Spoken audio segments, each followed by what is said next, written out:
झारखंड में डिलिस्टिंग एक अहम मुद्दा हो गई है। जल जंगल ज़मीन की बात करते हैं। आदिवासी समाज आज लैंड जिहाद लव जिहाद में कहीं ना कहीं जो सामाजिक संरक्षण है वो काफ़ी भयावह हो गई है इस समाज के लिए। और हमारे साथ इन्हीं सब मुद्दों पे बात करने के लिए वनवासी कल्याण आश्रम के संगठन मंत्री प्रफुल्ल आकांत है। उनसे बात करते हैं कि सर, आप लगातार इस क्षेत्र में हैं और वनवासी कल्याण का कार्य भी देख रहे हैं, तो काफ़ी नज़दीक से जनजातीय समुदाय को देखते हैं। क्या कुछ देख रहे हैं, कितना बदलाव हो रहा है, क्या बिखराव देख पा रहे हैं यहाँ पे? सभी को राम राम जोहार।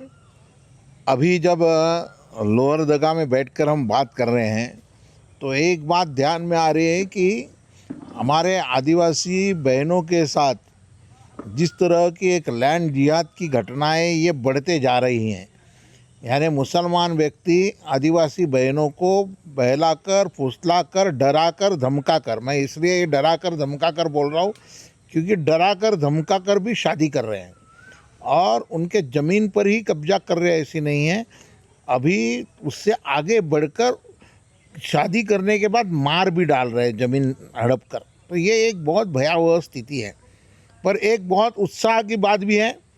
अभी ये जनजाति क्षेत्र में जिस तरह का वातावरण समाज के बीच में बन रहा है, समाज जागरूक होते हुए भी दिखाई दे रहा है।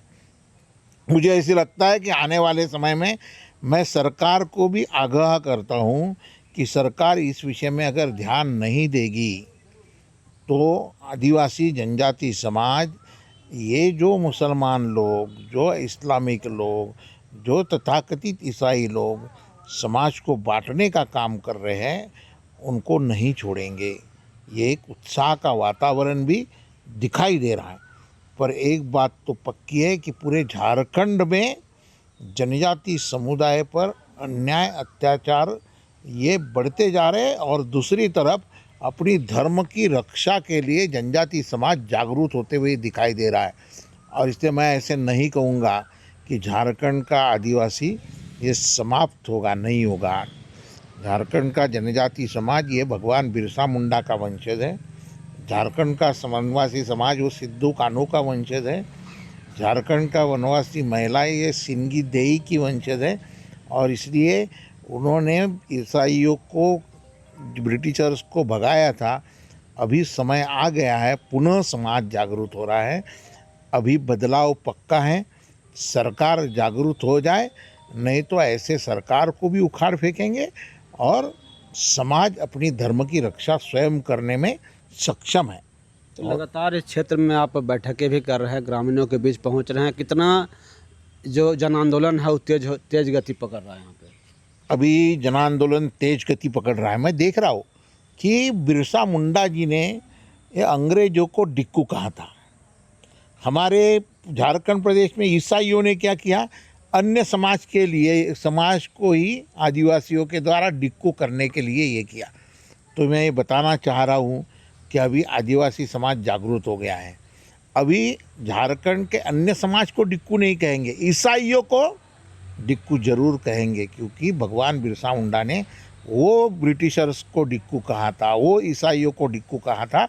और इसलिए ये ईसाई डिक्कू हैं। झारखंड का अन्य भारतीय समाज डिक्कू नहीं है। लूटने वाले कौन है? तो ये ईसाई है। लूटने वाले कौन है? ये बाकी लोग हैं। इसको समझना बहुत ज़रूरी है।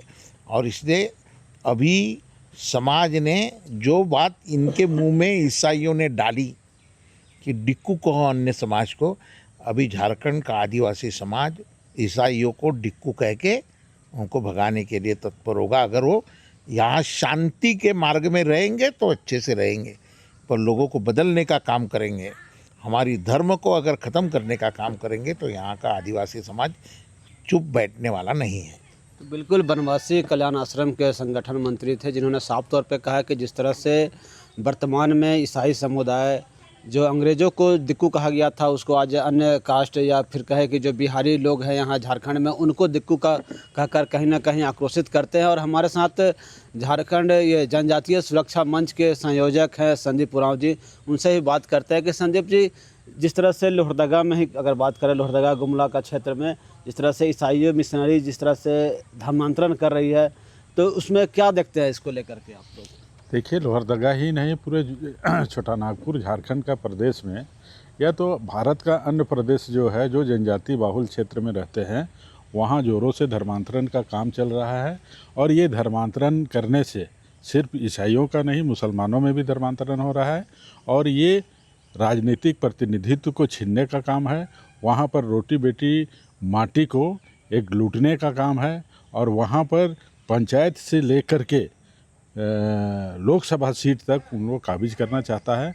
तो ऐसे परिस्थिति में हम सब लोग आज का दिन में एक सजग जनजाति समाज हम सब लोग खड़े हुए हैं। और हम सब लोग इस विषय को गंभीरता के साथ में हम लोग ले रहे हैं। और इसी चलते जनजाति सुरक्षा मंच ऐसे लोगों को आदिवासी का आरक्षण से वंचित किया जाए, आदिवासी का आरक्षण उसको न मिले, आदिवासी का लाभ और सुविधा है उससे ना मिले, ये प्रमुख रूप से हम सब लोग जनजाति सुरक्षा मंच का विषय है। देखिए, अहम मुद्दा है डिलिस्टिंग को लेकर के। कई आपके समाज के नेत्री जो हैं वो रांची में आंदोलन भी कर रही है, पूरे क्षेत्र में भ्रमण कर रही है और लोगों को जागरूक भी कर रही है। तो जिस तरह से कहें कि ईसाई समुदाय हो या मुस्लिम समुदाय में जो धर्मांतरण हो रहा है, तो उनको रोकने के लिए जिस तरह से आपने जनजातीय सुरक्षा मंच का गठन किया है, तो कितना जागरूक कर पा रहे हैं लोगों को? देखिए, ऐसे लोग कहीं ना कहीं चर्च का एजेंट है, चर्च का दलाल है। और इन लोग को चर्च से पोषित हुआ एक टूल किट के आधार पर इन लोग काम करता है। इन लोग का आज नहीं, अंग्रेज जिस समय भारत में आया था उस समय भी ऐसे लोग बढ़ चढ़ करके आगे उन लोग का साथ दिया है। और आज वर्तमान में ही इस तरह का काम हो रहा है। जिस समय देश आज़ाद की लड़ाई लड़ रही थी, तो वैसे ही लोगों के चलते देश गुलाम हुआ था। ऐसे ही लोगों के चलते हमारा धर्म संस्कृति को नष्ट किया गया था। ऐसे लोग के ही हमारा जो गौरवपूर्ण इतिहास है उसको धूमिल किया गया था। तो ऐसे लोग हर समय उगते हैं, लेकिन ऐसे लोगों को हम सब लोग, ये देश को तोड़ने वाले लोग हैं, यहाँ का सभ्यता और संस्कृति को नष्ट करने वाले लोग हैं। और यहाँ का जो सरना और ईसाई भाई भाई कहते हैं, ये गलत है और इसका हम कंडेम करते हैं। तो बिल्कुल ये थे संदीप पुरा, जिन्होंने साफ तौर पे कहा कि जिस तरह से झारखंड में जो धर्मांतरण हो, लव जिहाद हो, लैंड जिहाद हो, जिस तरह से आदिवासी बेटियों का कहे न कहे जो हस्तक्षेप करके ज़मीन और जंगल की लड़ाई जो है वो बेटी रोटी तक आ गया है। इन तमाम मुद्दों को लेकर के ये लोग ग्रामीण स्तर पे लोगों को जागरूक कर रहे हैं और संगठित कर रहे हैं। और निश्चित तौर पर लड़ाई उनका जारी रहेगा। पारस कुमार साहू, लाइव दैनिक, लोहरदगा। बायोम इंस्टीट्यूट नीट की तैयारी के लिए एक भरोसेमंद नाम। यहाँ अनुभवी फैकल्टी, स्मार्ट क्लासरूम और बेहतरीन टीचिंग मेथड से स्टूडेंट्स को मिलती है मजबूत तैयारी। यहाँ हर स्टूडेंट को मिलता है पर्सनल गाइडेंस और डाउट क्लियरिंग का पूरा सपोर्ट। नीट 2027 और 28 के लिए फेज 2 बैच 30 अप्रैल से शुरू हो रहा है। आज ही बायोम इंस्टीट्यूट से जुड़े और अपने डॉक्टर बनने के सपने को दे सही दिशा। बायोम इंस्टीट्यूट सिर्फ मेडिकल प्रिपरेशन का संस्थान। रॉयल इंडिया में आपका स्वागत है। भारत के सबसे विश्वसनीय सोलर मोटर पंप और MPPT कंट्रोलर निर्माता। रॉयल इंडिया का high performance movable trolley solar water pumping system प्रस्तुत है। बेहतर दक्षता के लिए डिजाइन किया गया और आसानी से ले जाने योग्य। सरकारी परियोजनाओं के लिए अनुमोदित देश भर के कॉन्ट्रैक्टर्स और एजेंसियों की पहली पसंद। MNRE द्वारा अनुमोदित, उल प्रमाणित, उद्योग मानकों के अनुरूप स्वदेशी उत्पाद। सार्थक ऊर्जा समाधान के लिए हमारे साथ साझेदारी करें। आज ही संपर्क करें